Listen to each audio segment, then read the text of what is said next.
Testing, testing, 1, 2, 3. Testing, testing, 1, 2, 3. Hello, everyone. This is Nelson for #GamesMatter, and today we're promoting a really exciting, cool, minimal roguelike/puzzler that is coming out on Steam tomorrow. And that game, oh gosh, I can hear myself. That isn't a good sign. That game is Militia by Brett Lowey, right? Lowey, yeah. Lowey, yes. Gosh, I probably should have checked that first. I'm sorry. It's really fun. I get that all the time, actually. So, Brett Lowey, this is your first commercial game. You've worked on a number of projects before, but this is the first thing you're releasing on Steam. How does it feel? I'm super excited about it, actually. I just can't wait to get it out the door and see what people think. Start seeing the reviews roll in and all that, and yeah, I just can't wait. So, what's interesting about Militia is right now, what everybody's seeing is this is a grid, and how it works, it's a little bit like Hoplite or another sort of turn-based um, roguelike or puzzler that merely requires you to think about what your next move is going to be. And your goal in each sort of level is to clear away the people that have stars on them. The complication with that is that there's two modes. The light world, which has sort of, here's your warrior, here's your little mage that can teleport people around, etc., etc. And then there's the dark world. You essentially have two games in one. In the dark world, I did not play the tutorial for it, so I'm really gonna need your help. Yeah, just looking at the board now, I'm starting to think that maybe it might be easier to start with the light world, because there'll be a lot to go over right away with this. But we can try, if you want to soldier on and try the more advanced dark world, we can give it a shot. Okay, so Brett Lowey, what do we do? Okay, so in the bottom right there, yeah, the unit that you have selected. So that's one of the new Dark World units, and the way that his attack works is, well, first of all, if you click on him once and bring up his movement pattern, you'll see that he can actually wrap around to the other side of the board. Oh, okay. And his attack pattern is also a bit unique, because he'll either attack in all four diagonal directions, or in an up, down, left, right configuration. Okay. So he attacks kind of like a barbarian spin attack or whatever, but you get to choose one or the other. Like that. And then the other unit that you have, how it works is when you move it, you can click on a space for its attack, and it'll spawn a totem. And you can use this totem to kill an enemy right away. So you can place the totem on top of an enemy and it'll kill it. But the trick is, if later on a subsequent turn you attack the totem, it will explode and blow up all the spaces around it. So that allows you to set up kind of multi-turn combos with that unit.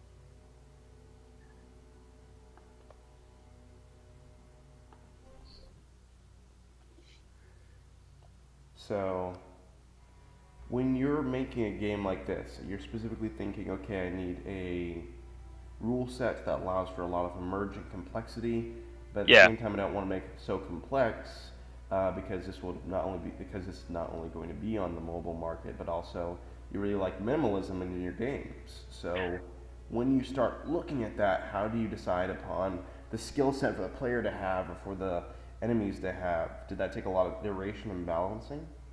Yeah, definitely. That probably is what took the longest out of all the development of Militia. But yeah, the trick, like you said, is to try to come up with attacks or moves that you can use in multiple ways. So, like with the totem, you can use it simply to attack an enemy, right? But you can also use it to set up combos to kill multiple enemies later, and that's like so. There's like multiple stages to like how good you can be at using that unit, right? Similarly, like with the other unit that you have, uh, like beginner players will be able to use it to attack one unit in front of them, but soon you'll start to see patterns of enemies shape up And where the you patterns can. of enemies are randomly generated, correct? They are, yeah. Each level is randomly generated because another big part of my goal for making this game was to make a single player game that you can play forever.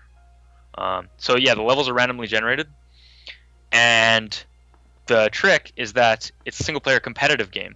So once you finish the 3-floor dungeon and you win or lose, you're either going to rank up or rank down, and based on that, the difficulty of the game is going to change. So as you get better at the game, as you get better at Militia and learn new strategies, it'll be able to adjust the difficulty dynamically for you, so that it'll hopefully, ideally, it doesn't become boring, because the game's always providing a perfectly adequate challenge for you to overcome. Wow. Oh gosh, so I can't activate these boxes, obviously. Yeah, so if you attack them, they will explode. Okay, will they explode back on me? So your Star Wand unit there will not die to the explosion, but your other units will. Oh, okay. That makes sense. Usually when Yeah, he's kind of immune to it because it's his magic, right? Usually when you blow up someone, bad things happen to them, so I can understand that. Yeah. Oh gosh, yeah, all sorts of movement going on. So But yeah, like that single player ladder idea is kind of taken from multiplayer games, right? Because another thing that I was thinking when I was making it is I was playing Street Fighter with my brother, actually. Game of Champions, yes. Yeah, we're pretty competitive. Yeah, exactly. It's a competitive game, right? And a nice thing about Street Fighter is that it never really ends, right? Like you can theoretically play Street Fighter forever because it's a game about mastery and getting better at the systems, right? So like there is like a small campaign in Street Fighter, but it's not about finishing that campaign. Playing Street Fighter is about like getting good, right? So, and that happens a lot in multiplayer games, right? Like Dota or StarCraft or League of Legends or whatever it is. Like there's this sense that you're trying to get good at the game, right? Yeah. But that's relatively unheard of in multiplayer games, or in single player games rather, right? Most single player games are about content and completion, right? So when you play, say, like Ocarina of Time, Legend of Zelda Ocarina of Time, or Mario, or Donkey Kong, or Fallout 4, or whatever it is, that experience is less about getting good at that thing, and it's more about completing it, right? Yeah. So what I was trying to do is to create a single player game that's not about completion. Instead, it's a single player game about mastery. And so that's why there's the single player ladder and the randomly generated levels, so that you never run out of content or difficulty, right? The game adjusts for you to provide more forever, for as long as you find it interesting. So, did you ever kind of think that maybe that wasn't going to be a good approach, or did you ever have any doubts about the formula you had chosen? Well, yeah, definitely. Like the issue with trying to make a game like that is that, you have to make a game system, units and enemies, or whatever rule set that can stand up to many repeated plays, right? And when you're first starting out designing a system like that, you're not really sure, especially if it's a system that nobody's ever made before. You're not really sure whether it's going to have enough depth to maintain that kind of repeated play, right? So that was like the main concern making Militia, is like, can I make a system that remains interesting after many plays, right? And that's not really a guarantee when you start out. it's hard to see whether that will be the case or not.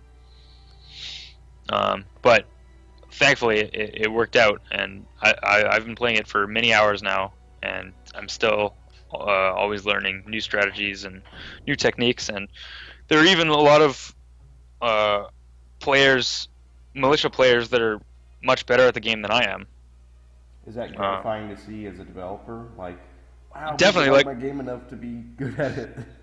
Yeah, exactly. Like definitely, like it's kind of a mark of success when, at least for me, like I really like it if somebody can become better than me at a game that I've made.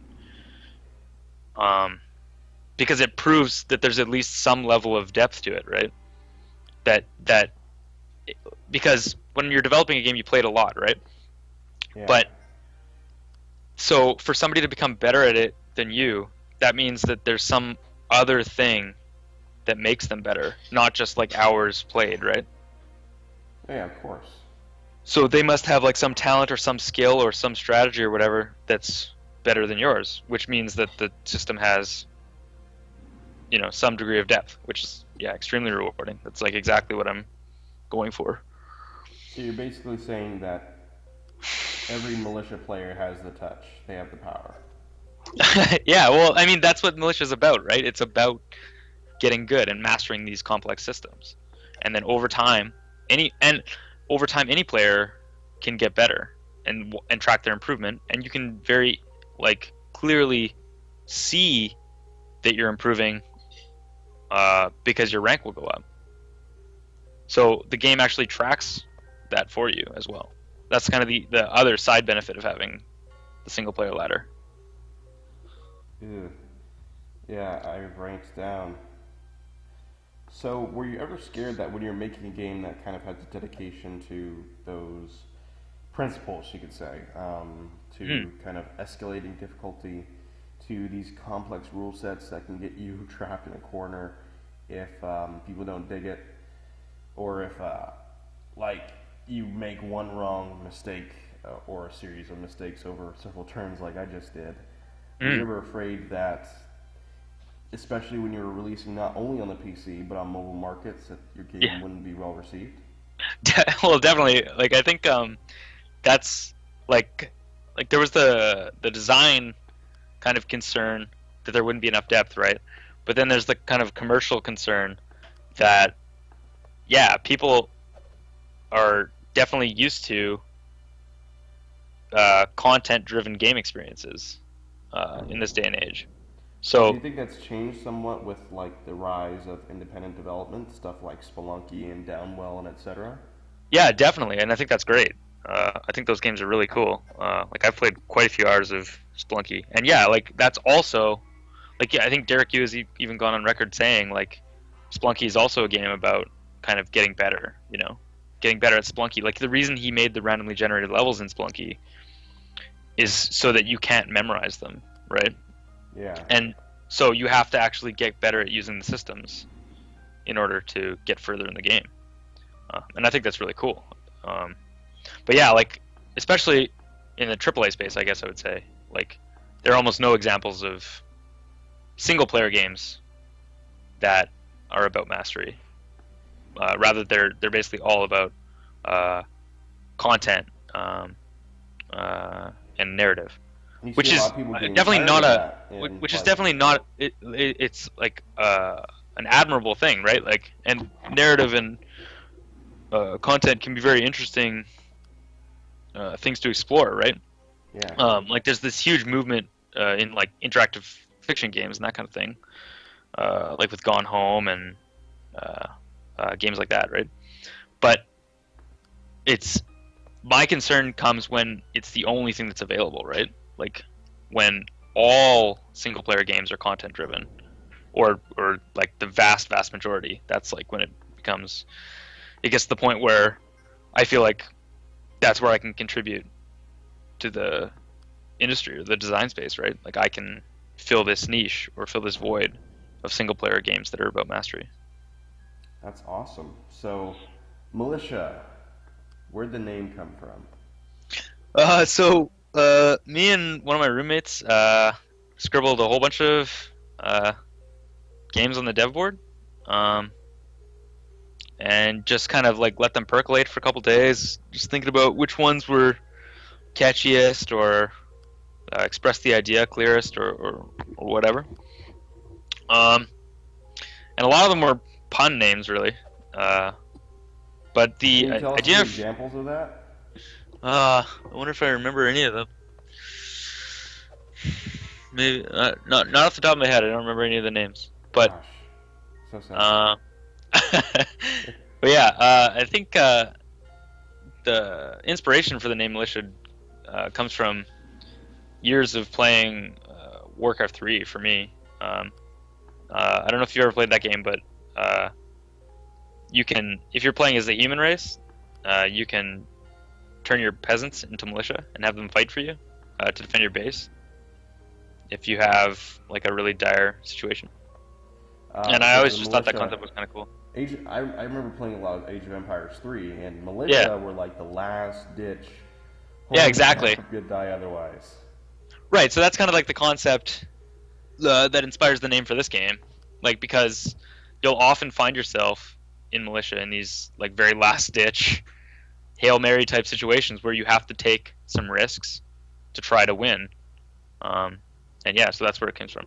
And it also just kind of conveys like a little bit of a military theme. And I don't know, it's kind of sounds cool. So the game has already released on mobile platforms, correct? Correct. Well, it's on Google Play, so it's on Android. So what motivated the decision to sort of try out going with the whole mobile design space first? Right. So, well, from a programming perspective, I work in Unity, and that's really nice because you can deploy on a number of platforms without having to like rewrite your entire code base. And one of those platforms is Android, right? So just one of the days while developing Militia, I just kind of on a whim wanted to see whether it would even run like on Android. And it did. But the reason that it kind of like lots of games will, like lots of PC games say nowadays will run on Android because like the phones have such powerful hardware, right? But that's not really the biggest constraint. The biggest constraint is like the fact that you have such a small screen and that your controls are so limited because you have like basically one button input. You can't have like the traditional RPG mold or at least PC RPG mold of, okay, here's our roguelike where you can do absolutely everything under the earth, moon, and stars, right? And it uses every single key on your keyboard. Yeah, like that just won't fly. Yeah, like there's no way to make an interface for that on mobile that'll work well, basically. But it kind of works for me anyway, though, because like as you mentioned before, like I'm passionate about making games that are kind of minimalist or elegant, so they have like rules that are as simple as possible while providing like the most depth. And that works really well for mobile because like this constraint of like simple controls kind of forces you to think in a way when you're designing that keeps like the number of complex rules interactions, or no, sorry, the number of just complex rules up front, it keeps those low, right? Because you only have one button with which to interact, you know? So like you can't make something that's like incredibly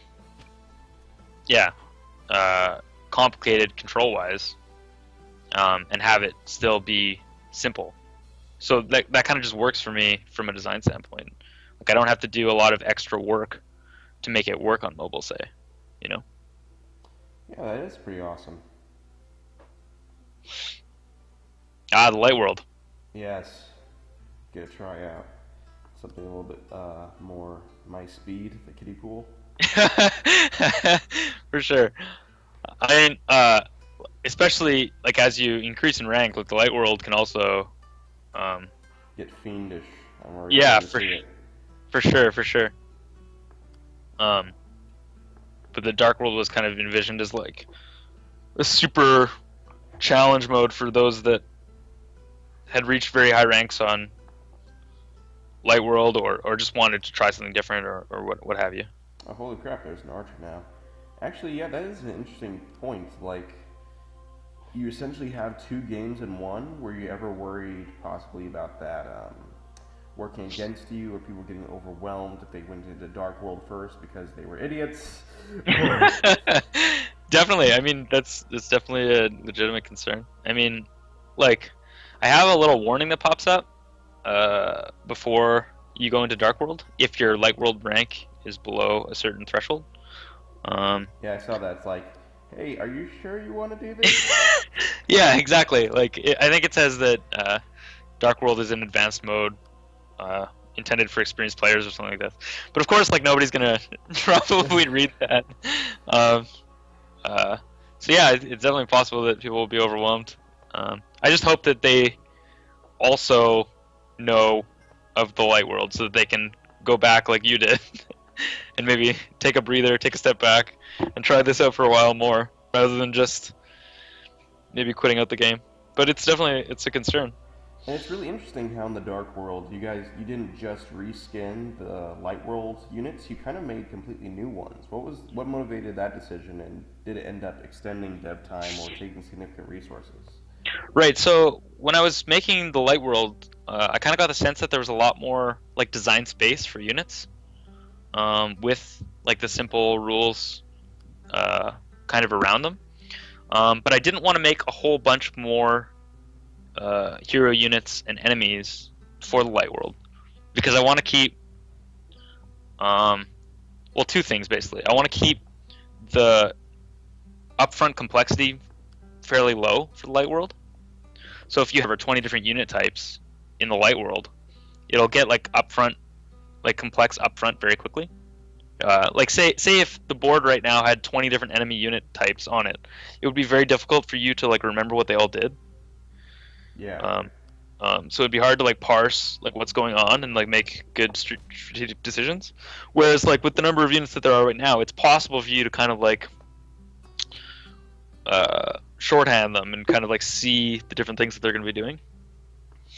Oh yeah. So that's why there aren't that many units in the Light World. But I did feel like there was more different types of units I could make, both like player units and enemies.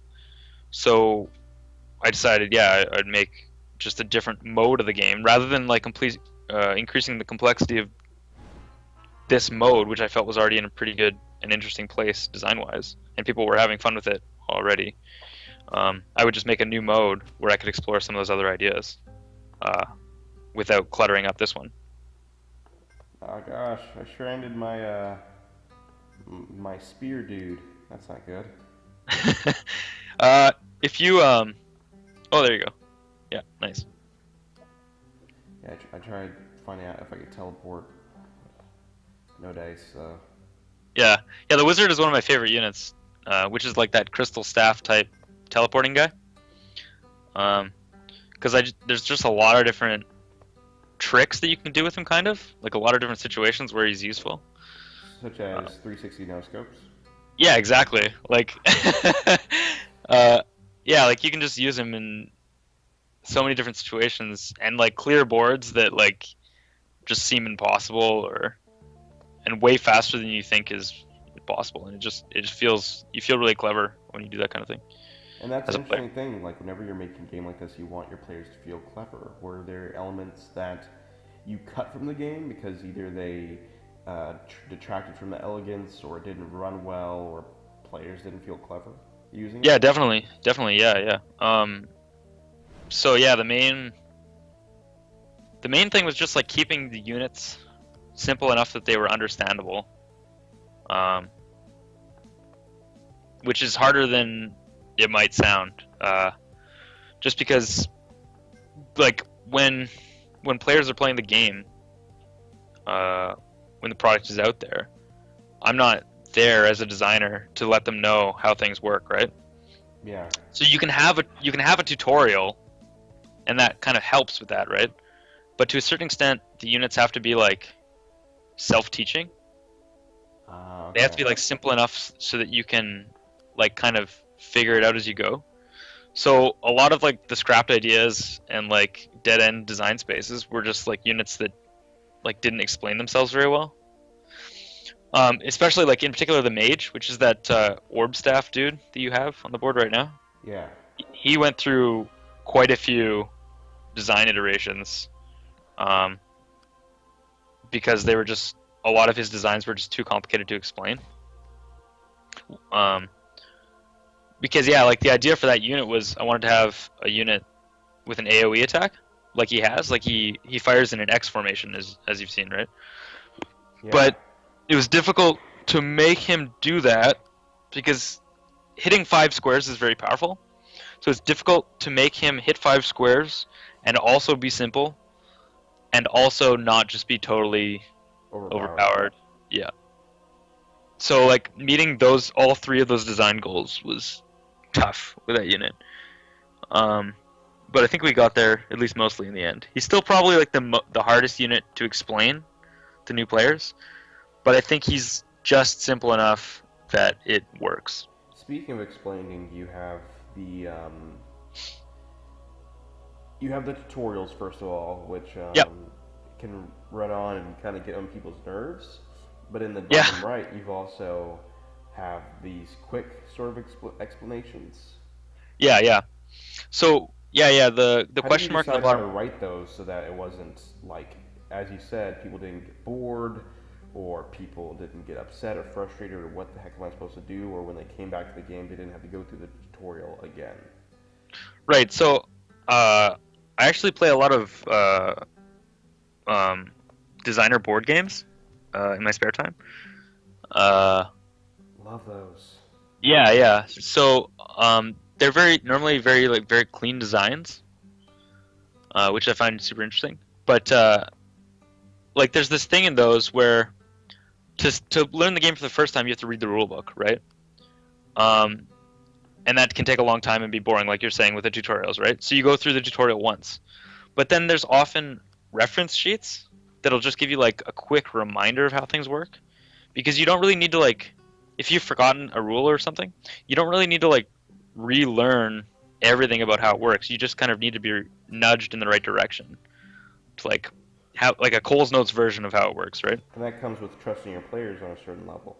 Yeah, totally. Yeah, exactly. So like the question mark menu that you had in the bottom, that is in the bottom right there, that's kind of like intended as a reference sheet.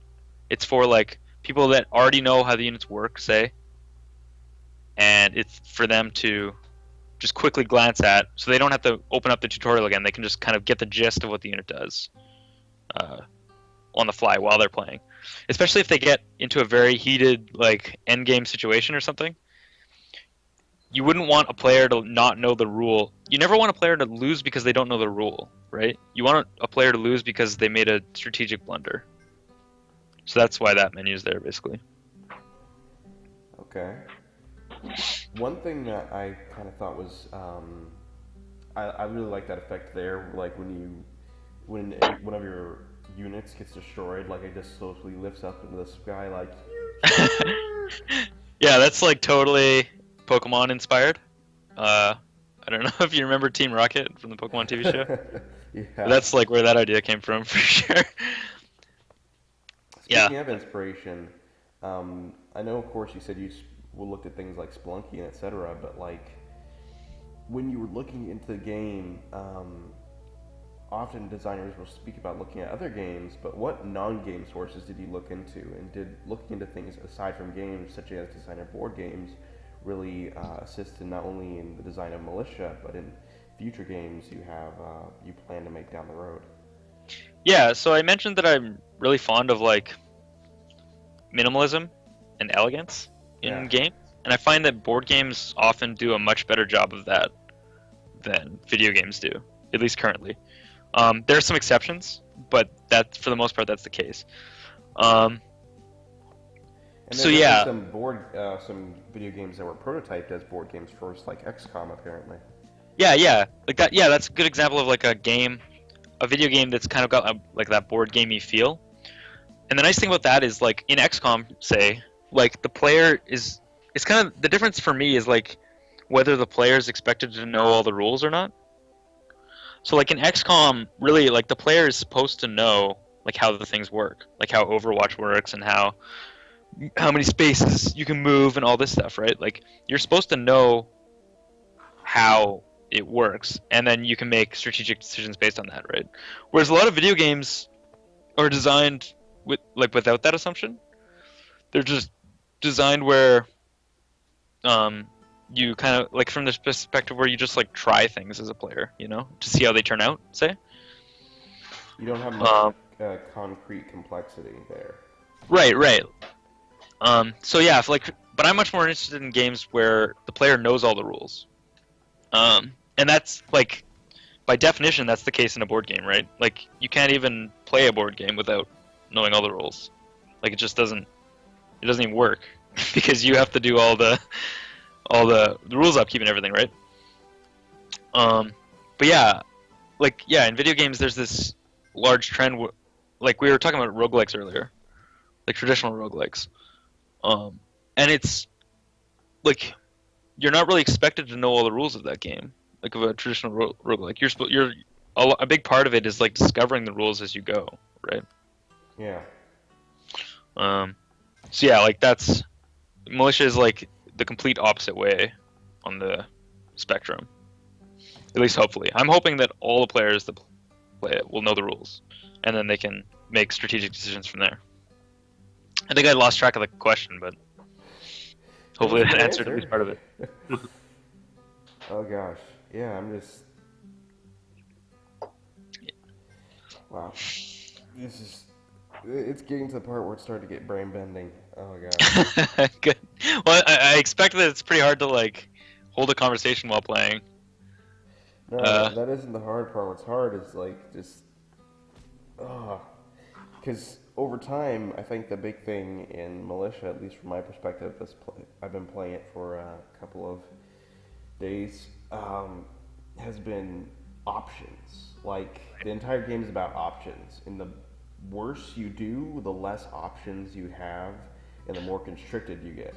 That's very true. Yeah, like losing a unit, for example, is a pretty big deal because, yeah, like you say, like you just have so many fewer options. Especially if there are like several captains that you still need to take out. Like, you can get very quickly into situations where God. They're dead already. They're all dead. Yeah. Dead. That's another interesting thing, I guess, is like I'm sure you've noticed like there's no HP in Militia, right? Yeah, it's one hit, one kill. Yeah, exactly. So that's because I want there to be a very tight like feedback loop. Like I want you to know right away whether you've done something good or whether you've done something bad. So like when you attack two captains or something, like you know that that's a good move. And when you lose a unit, you know that you made a mistake somewhere, right? So, and because you know those things, you can like improve quickly at the game, right? Whereas in a lot of games, like actually, kind of like in XCOM, like the example you brought up, like there's a lot of dice rolling in the combat in XCOM. Yeah. Which worked So like, well when they actually did turn it into a full board game. yeah, I think it was earlier this year.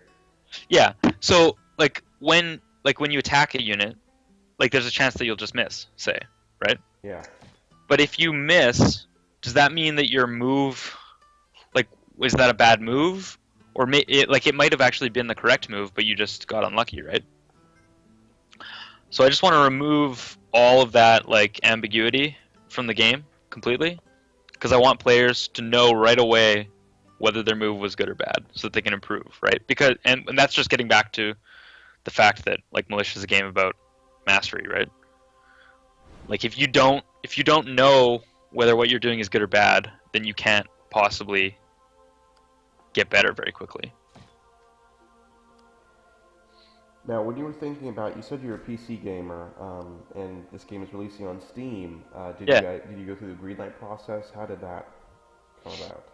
Yeah, I started on Greenlight sometime in September, I believe, and that was a super interesting process. Would you care to explain more about it? Because a lot of people are wondering how that Sure. really works. Yeah. And Yeah, does my vote count, sir? Does Absolutely. anything count? Yeah, no, it's super important. The votes are super important, and especially, I found that momentum is extremely important on Greenlight. Um, Valve seems especially keen on because like okay, there's a couple factors that go into it, right? There's votes, like yes votes. So like having well, there's just raw votes, I guess. First of all, so like whether it's yes or no, if you have more votes, you're in a better position on Greenlight, basically. And then there's like yes votes, which are better, obviously. And so that's like another thing that you can try to aim for. But also like velocity is very important on Greenlight, I found. So like if you can get a lot of votes quickly, I think Valve uh, prioritizes games that can do that. That build some interest. Yeah, like over a short period of time, um, which is kind of an interesting metric that they go by. But yeah, so you'll see games on Greenlight that have a ton of votes, but it's over a very long period of time. So like they're not like even though you have a lot of votes, it's not really that impressive, say, because you've had so much time to build them, right? Yeah. Not to say that you can't succeed over a long-term campaign. Like the Militia campaign, say, for example, was like 60 days, which felt like forever. But yeah, like you can definitely tell that Valve is keen on rewarding people that build a lot of momentum quickly. But yeah, basically, yeah, just really at some point fast. during the sorry. I lost everything really fast. It looks like you're doing good on my screen, so I don't know what With what's my that. one axe unit. Oh no. Oh yeah. Oh jeez. I just saw it now. Yeah. Oh, you're doing so well. You're on floor 3. Well, maybe it's salvageable. No, that if you look on Skype, where I'm sharing my screen with you real time, Oh yeah. no, that went out the window. Too Fast. bad. So, as a designer, you've spoken about some of your influences outside of games. Now, Mm-hmm. within video games, there's obvious stuff like Spelunky, but for people who really want to get into systemic design outside of the usual suspects, what games would you recommend? Yeah, so like you mentioned, I think Hoplight's a very interesting design. It's very elegant, very simple rules, but interesting. Unfortunately, Hoplite has like a high score system, and no ranking system or difficulty progression. So basically, for the most part, once you've beaten Hoplite the first time, it becomes a lot less interesting, which is unfortunate. Because I don't think it would take too much more for it to be interesting for a long time. You would just need to have like scaling difficulty. Well, you have the daily challenge mode, but I think that's a common thing for sort of roguelike or systemic games. Like, once you've Yeah, beaten it, what's the point? yeah, exactly. And I think that's really cool. Um, but yeah, so I think Hoplite's really interesting. There's also a game on Steam called 868 Hack by Michael Bro, and that's also a very interesting systemic design. Um, it feels a lot like a board game in terms of like, well, like Hoplite, I guess, in terms of like the complexity of the rules. Um, but yeah, it's very deep and very hard, and you can go a long time without understanding everything there is to know about that game. Um, I've also been enjoying Hexels on Steam a lot lately. I don't know if you've heard of that one. A lot of these games use random generation that you're mentioning. Yeah, they do. And the interesting thing about the random generation is like it goes hand in hand with like a mastery type system, right? Because if you can memorize the layout of a level, then your success in part is like if you play a Mario level enough times, right? Eventually you're going to win because you know all the tricks. But in Spelunky, that'll never happen because you can't memorize the tricks. It's randomly generated every time, and you just can't. It's not feasible for you to do that. It's much quicker for you to do better if you just get better at the game. So yeah, like I'm generally much more interested in games that have random generation. Another great recent example is Invisible Ink. Yep. And that was a turn-based stealth game, which a lot of Yeah. people are like, what? Yeah. And that's the other thing. Like the systems in that game Why are is the very. game now telling me I should look at the tutorial again? Hmm? So I don't know if you've encountered the prisoner before, but when you're down a unit, you can free the prisoner in that white cage by attacking it to get a unit back. And every time the prisoner shows up, he'll give you a tip about just how to play the game. But it just so happened that you got the tip about the tutorial. Emergent gameplay. Yeah. Yeah. But yeah, like if you're down a unit, I figure that like I kind of like to put as positive of a spin as you on it as you can, because like failure is not really like a bad thing in a game like this. Like it's just a stepping stone to getting better and mastering the system.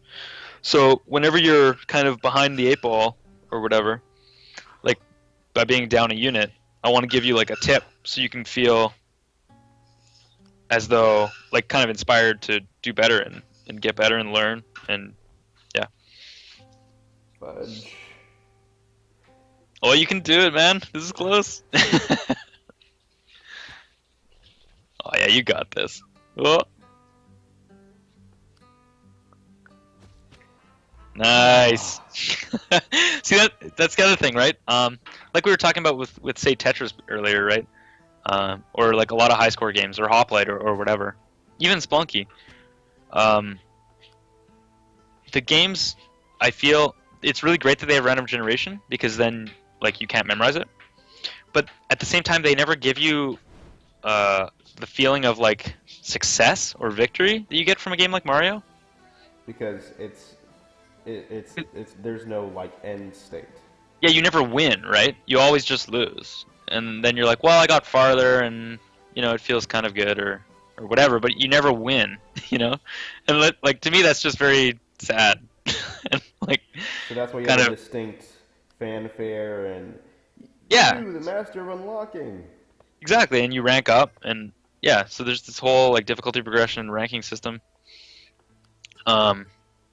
Because yeah, I feel like even in a randomly generated game or a game about mastery, you should still get, or especially in a game about mastery, you should get that feeling of achievement, right? Yeah.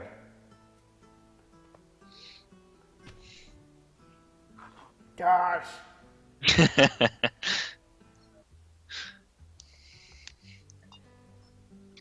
Wow. So I guess final question about Hoplite would be, where can people get it?